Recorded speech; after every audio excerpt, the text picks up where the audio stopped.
Liam sat by the edge of a serene lake, watching the reflection of the clouds dissolve into the water. His distant gaze betrayed the storm of thoughts haunting him. Though intelligent and ambitious, he had recently found himself unable to complete any task without getting distracted.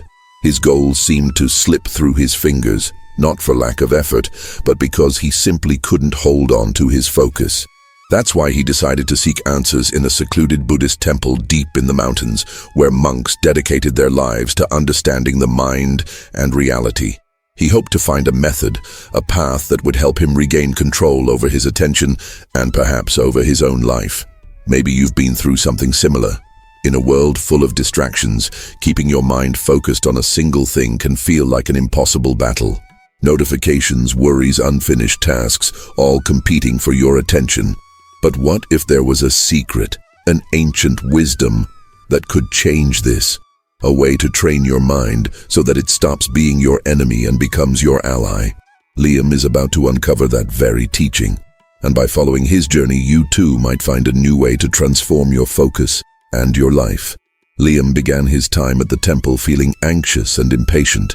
He expected to find a quick solution to his problem, a clear method to improve his concentration. However, his first challenge appeared the moment he met Master Thomas, an experienced monk with a calm gaze and precise movements. Instead of offering direct answers, Thomas gave him a seemingly simple task: fill a cup with water to the brim and carry it through the temple without spilling a single drop. Liam found the exercise absurd, but agreed to try.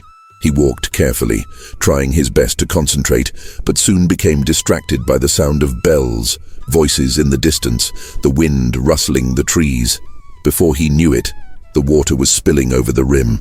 He repeated the exercise several times, each failed attempt fueling his frustration. "Why does this matter?" he finally asked. Thomas simply smiled and replied, "If your mind wanders, your attention is lost.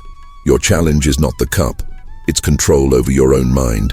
The frustration and anger Liam felt revealed the true battle within him. Deep down, his struggle wasn't just about focus, it was about his relationship with the present moment.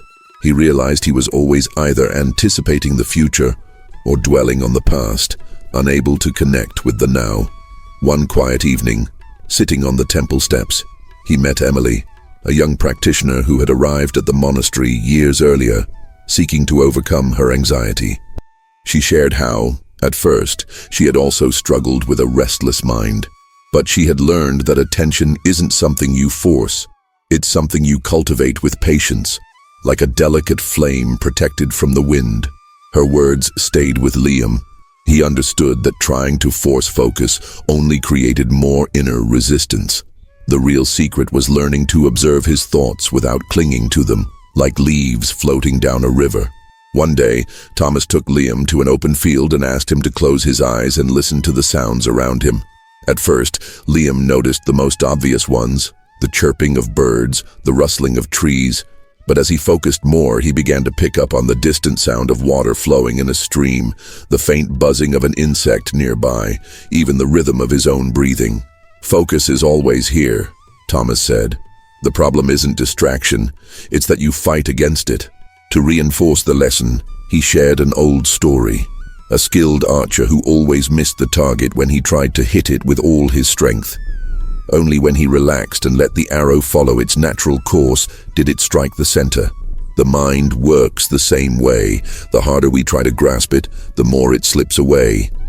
But if we guide it gently, it takes us exactly where we need to be. Liam started noticing subtle changes. He began paying attention to the feeling of his feet touching the ground as he walked, the weight of the bowl in his hands as he ate, the sound of his own breath while meditating. Small moments of mindfulness transformed into a new way of being. The focus he had been chasing wasn't some distant goal, it had always been within him. It just needed to be trained. Over time, he realized that his mind was becoming calmer, his work more productive. But more than anything, he experienced an inner peace he had never felt before. Now he understood. Focus isn't just about paying attention, it's about truly being present. One morning, Thomas led Liam to the edge of a cliff overlooking a vast valley. The sun was just rising, painting the sky in golden hues, and the silence around them seemed to hold a deep secret.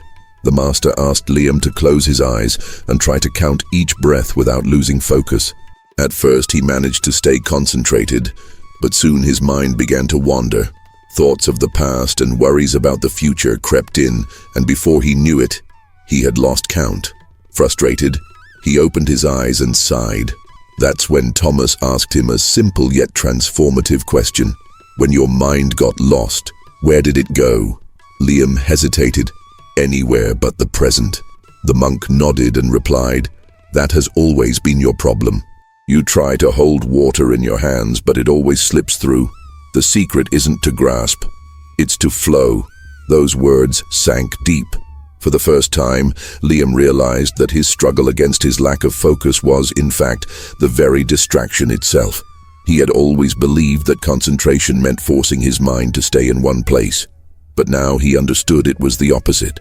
True attention arose when he stopped resisting the natural flow of thoughts and simply returned to the present without guilt, without struggle. He remembered the archer from Thomas's story. His mistake had always been trying to control too much. He needed to release the arrow, trust the motion, and accept that the mind, like everything in life, moves like the wind. At that moment, Liam closed his eyes again, but this time he didn't try to block out his thoughts. He simply breathed, felt the breeze touch his face, listened to the sounds of the valley, and noticed the steady rhythm of his own heartbeat. His mind still wandered, but now he gently brought it back, without judgment, and for the first time, he felt a true connection to the present. It wasn't a state of hyper-focus, but rather a deep, conscious relaxation, an inner silence that wasn't the absence of thoughts, but a new relationship with them. When he opened his eyes, everything seemed more vivid, the colors, the sounds, the very sensation of being there. He smiled. For the first time in a long while, he was nowhere else but here, in the now. When he returned to the temple, he realized that something inside him had changed. His way of seeing the world was no longer the same. He would still face challenges, still encounter distractions, but now he knew he didn't have to defeat them. He just had to acknowledge them and return to the present moment. His focus was no longer something he had to desperately chase. It was something he could cultivate moment by moment. And with this awareness, Liam not only found the clarity he had been seeking, but also a peace he never imagined was possible. Liam discovered that true focus isn't about brute force, forcing the mind to obey. It's a state of presence cultivated with patience. How often do we battle our own thoughts, trying to force them in a specific direction, only to grow more frustrated? Like Liam, maybe you felt that your mind is constantly slipping away, making it hard to concentrate on what truly matters. But the lesson he learned is simple, yet powerful. The secret isn't in avoiding distractions, but in recognizing when they arise and gently returning to the present, without guilt, without resistance. Life is happening now, in this very moment. When we learn to be present, we realize that the peace and clarity we seek have always been within reach. So, how can you apply this to your own journey? Maybe today is a good time to practice this new perspective while walking, eating, or simply breathing. Notice the small things, be aware of the now, and you'll see how your mind becomes more centered and your life more balanced. If you'd like to continue exploring this wisdom, there are many more teachings that can transform the way you see the world. I'll see you in the next reflection. Until then, remember, focus isn't about controlling everything. It's about being truly present in each moment.